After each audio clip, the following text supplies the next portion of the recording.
तर नमस्कार मित्रांनो, आजच्या या व्हिडिओमध्ये थोडा वेगळा व्हिडिओ आहे. कारण हा व्हिडिओ म्हणजे की एका सिवेट कॅटच्या डोक्यामध्ये भरणी अडकलेली आहे आणि कुत्र्यांनी त्याच्यावर भोकत असल्यामुळं तो घाबरून तो झाडावर चढलेला आहे. आणि मित्रांनो, त्याला वाचवण्याची फार गरज आहे. त्याच्यामुळं आपण त्या ठिकाणी लोकेशनला गेलो. हे लोकेशन जे आहे ते NDAच्या आतमध्ये आहे.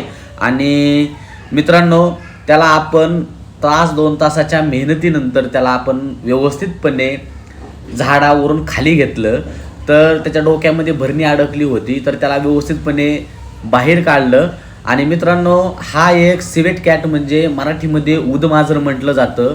तर मित्रांनो, हा एक मांसाहारी प्राणी आहे आणि मृत अवस्थेमध्ये पक्षी किंवा प्राणी पडलेले असते तर ते हे खातं.